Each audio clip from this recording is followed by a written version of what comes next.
is real. If I buy something, it's my money. If I sell it, it's real money. However, when learning how to do something, why would you want to risk your own money and potentially lose a lot to, learn? I mean, there is definitely a time and a place where you need to do that, because that is a very difficult part of the learning curve. It's just getting over the money illusion and, detaching yourself from the money. However, there's a time and place for that. And for me, for my example, when I first started trading, I think the first 4 or 5 months, or not even trading, like I say that, I mean portfolio managing, I think I lost about 20% in that, maybe like a 7-month period. I could have saved myself all this money by just paper trading. So actually after all that happened, I got not mad, but disappointed and down. So I ended up paper trading for a few months, and that was fun. I got a lot of, trading urges. Like I put not $1 million, I put a couple hundred or 100 grand in a penny stock and just watch it fall on, just stupid stuff like that, because it didn't matter. So I want to show you guys how to actually do that.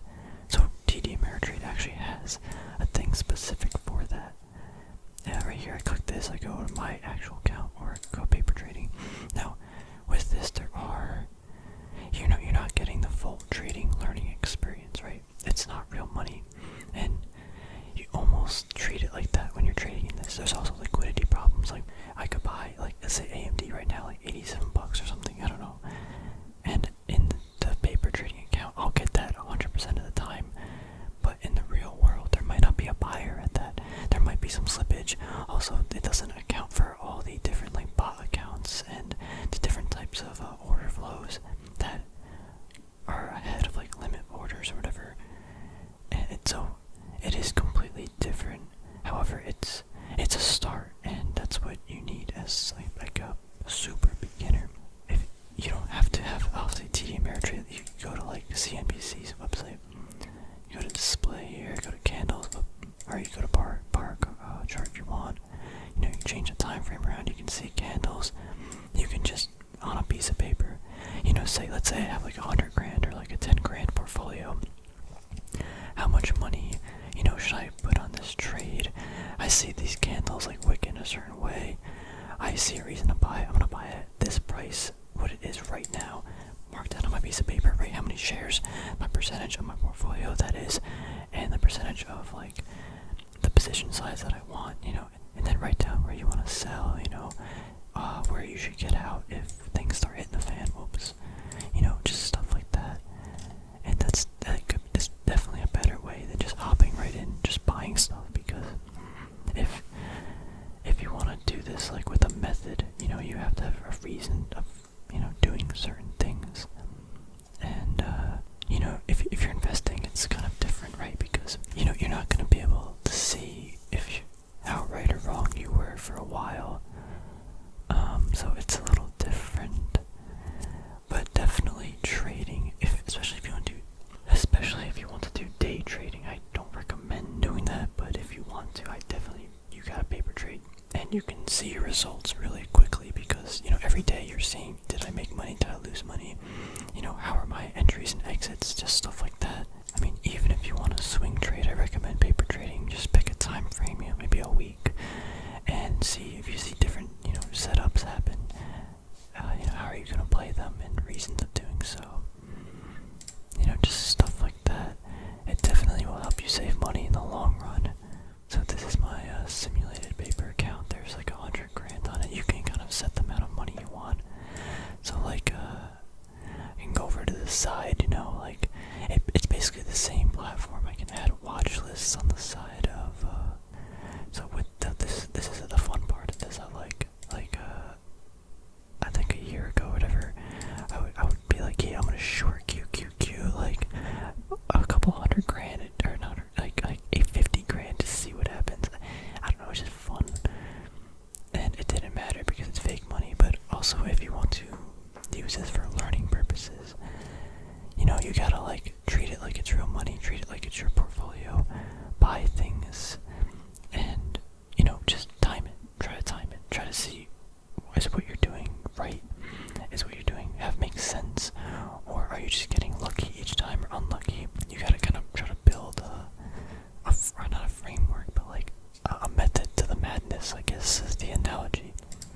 I mean, the market's not open right now, but if it was, I'd just buy, like, whatever. This is important because this is how you can save money too. I mentioned in the beginning.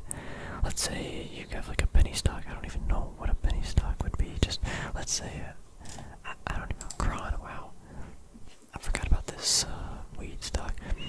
Let's say one day you're like, I gotta get out this urge. I want to buy this penny stock and see it rip or see it fall, Just on these like fake accounts, just buy like a butt ton and watch it go up or down and then just sell it. It's like you're getting these urges out. Like, I had those urges when I was actually trading. I was like, oh, I can probably make so much money right now if I just had more money to like put into the trade. But it's like, that's a negative way of thinking because you don't have it. However, in these fake accounts, you have money that you can literally just throw away, so you can get out these psychological urges, and it'll make you, you'll have more fun trading in the real world, I guess. But yeah, like I mentioned, there's a lot of like slippage. So again, if I want to buy Kron right now, at like $55.54, I can do that with this program. But that might not happen in the real world. And it's big, especially when prices drop. Like, I think Domino's Pizza, they had earnings. If something drops like this, in real trading, you almost will never be able to catch that fall. Like, you're probably going to end up selling around here. It's just how it works. It's always important to just recognize kind of, what this platform can do for you, or, what CNBC's, just what paper trading can do for you. And what you're doing is you're just seeing, is my thought processes and stuff correct? If I buy here, you basically gotta build a system. Again, like I always mention my system that I kind of did, or I guess not my system, but I try to find volatility. I'm trying to find these price action patterns where we have an up move and then a resistance, but then a rising support. That's one price action thing that I try to put a probability on of success. Another thing is like wind resort. I see a lot of buying here. I got low volatility. I have like a low entry. I have a lot of buying. I see some value here. You have to write down, like, what am I doing? Why am I doing it? And is the results, or in the, make the trade. What happened in that trade? Did what happened in the trade, did I predict that? And you just basically you start noticing patterns within yourself, noticing patterns in the market, just stuff like that. One thing that, like, so I want to give an example. Like, I've obviously been trading for a couple years. However, if I wanted to go into the market and test like a new strategy, let's say I want to test this strategy, right? I want to see a breakout and then a fall down, and then we have like this type of pattern, not an ascending triangle, but more like a bull flag. I haven't done analysis on bull flags, however, it's very similar to the ascending triangle pattern. But let's say that I want more information, how I react to these trades, and what's my like percentage win if I trade these. What I would do is I would go into paper trading, right? I would find, that's how I would basically study. I would go, workhorse, and I would be like, what? I'm gonna buy just here because I think something's gonna happen. I'm not gonna use my real money because I don't know my percentage that I might, or I don't know the probability of my win. I mean, I'm just using this as like an educational point of view. Like, obviously, I think this breaks up to the upside. Actually, no, I went over this already. I think it's gonna fall down to here, and then maybe it'll go up. But again, I'm not gonna risk that because I don't know with real money. So I could go to paper trading. I could be like, what? I see this pattern. I see this volatility funnel. I see a rising support. I see a resistance at an all-time high. I think it's gonna go up. Let's say, and I'm gonna write in a journal. I'm gonna say, I think this is gonna happen for this. Maybe I'll take a screenshot. I buy some fake shares in the paper trading, and I see it go up or down, and I see how much I could potentially make or lose. And yeah, that's basically how I would do it. Then I would keep finding this pattern, this exactly kind of up move, this kind of pattern, and I would eventually build like this book of like a portfolio around my win percentage with this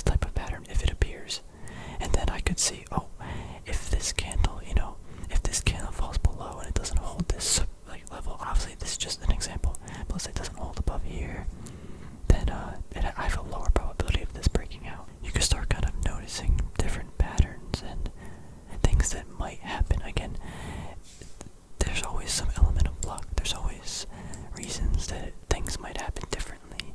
However, again, you're not looking for, every possible scenario. You're finding probable events based on things that you've noticed happen multiple times.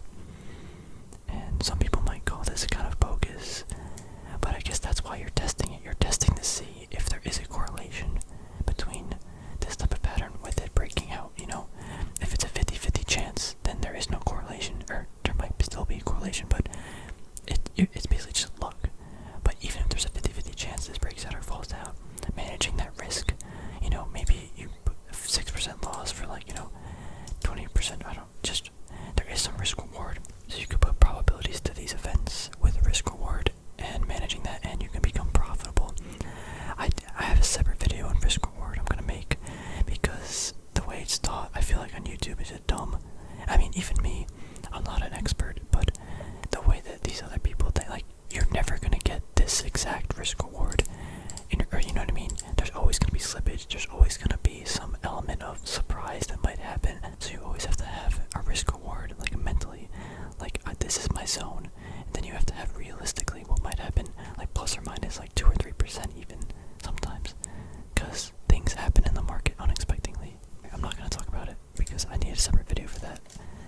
But yeah, anyway, that's how I would paper trade, and there is no time limit. How long should I do this for? It's how much time are you gonna dedicate to it? How much do you want to learn from it? And I mean, honestly, if you're just in it for fun, you don't even want to make money or lose money for that matter, just do paper trading. It's still fun. You'll kind of learn a lot about yourself and just stuff, I don't know. Even I can go buy, sell, I change my position size, I can feel real fancy, look at all the order flows, but all this isn't too necessary. As long as you see price action movement, you write on a piece of paper, I want to buy XYZ at this price. You know what?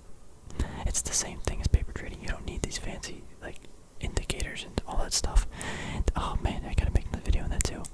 Yeah, all these, dude, I love the people that trade with 18 moving averages. My charts might look like a lot, but this is literally just a standard deviation channel, and it's 2 channels because I wanted both standard deviations. That's it. 5 lines. The RSI I don't even really use, but it's just so funny. You have all these people all these lines, and it's just bro, what are you doing? I mean, if it works for them, that's great, but I would learn to trade based off price action and volume only. Once you have a better understanding of that, you can begin to add different indicators and stuff that might help you, interpret the data a little bit deeper. But for the most part, the price action volume says everything you need to know. And yeah, don't let other people make you think otherwise. Or maybe that's hypocritical of me because I'm basically saying the same thing about that. But everything's derived from price action volume, and some element of equation that's gonna put those 2 variables into it and then spit out some line or some number. Or yeah, line I meant. Yeah, so paper trading is very powerful, and I highly recommend you at least try it out. You'll save yourself a lot of money, and hopefully you'll learn along the way. And even if the thing is too, you might be like, oh, well, I had this great trade, I could have made this much money. It's yeah, but you could have lost money too. And especially if you're in the beginning of your trading experience, right? You don't go playing professional baseball or something, or football. This is literally the professional scene. There is no skill-based matchmaking, I guess is the term Call of Duty uses. There's none of that. Every person you interact with here is around the world some of the best, smartest people. Why are you going to go into this type of environment knowing nothing? People literally feed off of new, fresh trading people, because they can just steal their money because they don't understand a lot of things.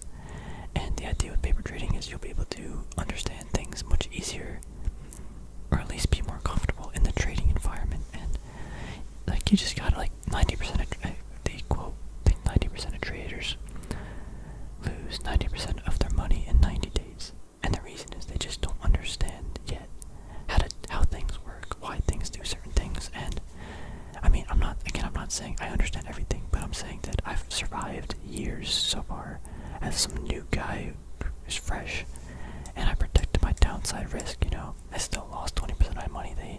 They made money off of me.